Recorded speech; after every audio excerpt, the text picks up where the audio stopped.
So let's talk about the New York Knicks. There's a lot of excitement for this basketball team, and rightfully so. Have seen the ascension of Jalen Brunson. We saw Josh Hart perform well in the playoffs. We saw Mitchell Robinson. He battled injuries, and he's a really good rim protector. We also saw a guy like McBride take a step up off the bench. And then all of a sudden, they traded Dante and Julius Randle for karl-Anthony Towns. So I'm looking at this roster. Obviously, I don't want to forget about Mikal Bridges, which I think was a solid trade as well. I'm looking at this roster going, well, they match up really well with Boston. I'm not going to lie. As a Celtics fan, I can admit that New York is going to give them problems. I'm not going to lie. But some of the questions I have for the Knicks coming into this regular season is number one, their health. OG Anunoby, really good when he's healthy. But we saw last year he dealt with some injuries down the stretch, and he's had a history of injuries. But again, if he can stay healthy, if he can build chemistry with Brunson, or more chemistry, I should say, it's going to be a major problem dealing with OG on defense. Another thing is, what's Cat's role on this team? I think he's going to be really good. I know there's a lot of narratives out there talking about, well, karl-Anthony is a locker room cancer. He can't play nice with somebody. But looking at last year when he played with Minnesota, he was phenomenal. He shot 39% from the three. He was really good in that playoff run. Outside of the matchup against Dallas, it was just a tough series. Dallas was just on another level during that Western Conference run. But outside of that, Cat wasn't being a distraction. He was supporting Anthony Edwards. What Cat doesn't get enough credit for is he was the number one option in Minnesota. And Anthony Edwards came into that scene, and you let Anthony Edwards take on the number one option, and Cat became the second option. Doesn't get talked about enough, but he deserves a lot of credit for that. And people forget Denver had a 20-point lead in the third quarter, and Cat was the main reason why Minnesota got back in that basketball game. Anthony Edwards didn't shoot the ball that well. He has playoff experience. He knows how to perform in big games because we saw it last year. My biggest thing with karl-Anthony Towns is get in the paint more often, especially when we get closer to the playoffs. I'm not saying he should attempt threes. I think he's at like 5.6 3-point attempts per game. I would like to see that down to about 4 attempts when he hits the playoffs, because I understand you want to stretch the floor. You want to conserve his body for the playoffs, especially you're trying to get Mitchell Robinson healthy and you need more depth at the front court position. So I understand if he wants to shoot 3 more in the regular season, but when it comes to the playoffs, I would like to see him more in the paint, drawing fouls. And that's another thing. I think him being in foul trouble could hurt the New York Knicks. He has a habit of getting 4 or 5 fouls a game and getting out of games where they need him most. So I think it's important for karl-Anthony Towns to take the next step when it comes to fouling people out there and just being smart in the playoffs. And I know getting Bridges and getting karl-Anthony Towns might seem like a risky move, but in the NBA, you got to take both steps. We look at the Boston Celtics. What happened last year? They traded Robert Williams III, and they traded Malcolm Brogdon for who? Jrue Holiday. They traded Marcus Smart for who? Kristaps Porzingis. And people were like, man, you traded the heart and soul of that basketball team for an injury-prone guy. Well, they ended up winning the championship. What else happened with the Celtics? Jaylen Brown has no left hand. Well, he won Finals MVP. So what I'm saying is we can't always get caught up in narratives, because if we look at karl-Anthony Towns last year, he was really good in his role. He helped Minnesota be a top 3 seed in the Western Conference, which is not easy to do. He wasn't a distraction. Anthony Edwards became the superstar and the number one option in Minnesota, and Cat allowed that to happen. We don't talk about that, though. We talk about his past playoff performances, how he failed, but in last year's playoffs, he was hands down phenomenal outside of the series against Dallas. But again, those things are going to happen. So look at the situation here. Do I think Cat's going to have a hard time being the number 2 option next to Jalen Brunson? No, because this is Brunson's team. I think the biggest thing for Cat is just keep showing up, keep doing what you're doing, because it's working right now.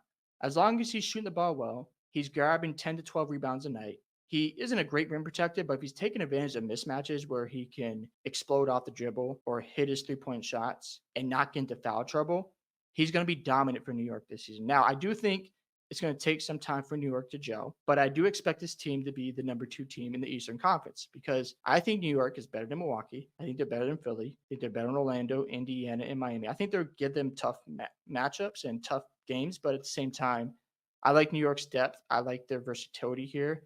When it comes to OG and Mikal Bridges, they can guard 1 through 5. Maybe not always hold down and beat, of course, but at the same time, they can make it hard for the big guys out there in Philly and in Milwaukee and also in Boston. So I like the versatility with the wings. You still got Deuce McBride, which I think he's going to take another step this season. You got Josh Hart on your bench. I know they lost Dante DiVincenzo, but I expect the Knicks to make another move. I love for them to get Herb Jones. I think that would be a good pickup, or Murphy from the Pelicans. They find a way to get one of those 2 guys. Huge, huge pickups for the Knicks. But another thing I have a question is, what are they going to do about their front court depth? Because I think they need another big guy to relieve Towns of playing a lot of minutes because we know that Tom Thibodeau likes to play his stars for a long time. I think he can't do that with Cal. You got to preserve him for the playoffs. I think the Knicks should look at another big man and another wing off the bench just to give rest to OG Anunoby and Mikal Bridges when they need a break from guarding the best players or just generating their offense. Another thing to keep an eye on is TJ Warren. Is he going to make the team? He signed a 10-day contract 5 days ago. If he gets on the Knicks team, do you give him minutes? Because we know from the past he was really good with the Pacers. And ever since that stress fracture in his left foot, he hasn't been the same. So if he comes back into form and he gives you offense, like say he scores 10 to 12 points a night, now you have more options off the bench. You look at Landry Shamet. He's been really good where he goes. So where he get a role on this team. So the Knicks have to look at the situation and go, we got a couple other guys that we should give playing time because we can't put all the minutes on Bridges and on Anunoby night in and night out because we're going to wear them out and they won't be fresh for the playoffs. So the Knicks need to look at the situation and find an eighth or ninth guy just to give those guys rest during the regular season. So I am curious to see if Landry Shamet has a role in this team. I know he's been impressing in the preseason with his shooting and he's trying to make the final roster spot. And if Warren makes a team and he brings some scoring punch off the bench, he might not need to do anything else. Or maybe you do anyways just to get an upgrade at the forward position.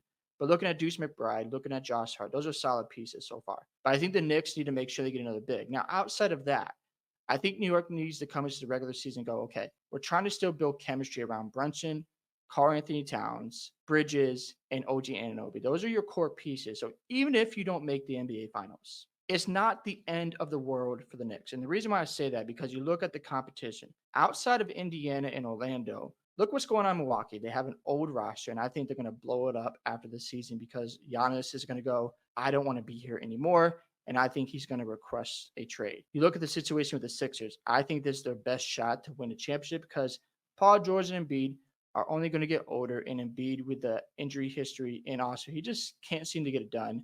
I think somebody's either going to one out of Philly or something bad is going to happen to them next season. And if they don't get it done, it's just going to be that much harder. You look at the Boston Celtics. That's the main competition right now for the Knicks. But going to next offseason, they're going to have new ownership. They're going to have their own agendas and a direction. As a Celtics fan, I do believe Porzingis or Drew Holiday will be gone. The reason why I say that because they don't want to be in that second apron. And I know even if they go back to back, I would not be surprised if they move up Holiday or Porzingis because if Porzingis doesn't convince you that he can stay healthy and be durable, I think they're going to move off him because they're not going to re-sign him. You look at Drew Holiday, he might regress next season. And we just saw the situation with Minnesota where they have Karl-Anthony Towns and Minnesota's like, we don't believe we can win a championship. And if Boston goes, well, Al Horford's retiring, we got to develop our front court. We know that Jaylen Brown and Tam are locked up. They might do a little bit of a rebuild. It's not saying they don't want to be contenders, but they might take a step back so they can think about the future. So now, obviously, you look at the Knicks and go, you have a golden opportunity to win the championship next season. So even if let's say they have injury problems or they get the Eastern Conference Finals, they lose in 6 games to Boston, it's not a time to panic or freak out. That's a really good step going forward. Then you look at next season, go, Milwaukee, we're not scared of them. They're old as dirt. Sixers, they're going to choke and we know how to beat them. And the Celtics, they might have a little bit of a rebound. All of a sudden, the door's wide open. Now, outside of Indiana and Orlando, that might be the only competition. I don't want to just forget about Miami, but I think Jimmy Butler is probably going to be gone. Now the Knicks can look at the situation and go, let's go all in. So again, build chemistry around Brunson, around karl-Anthony Towns, because it's their first year together. You look at OG Anunoby and Mikal Bridges, stay healthy.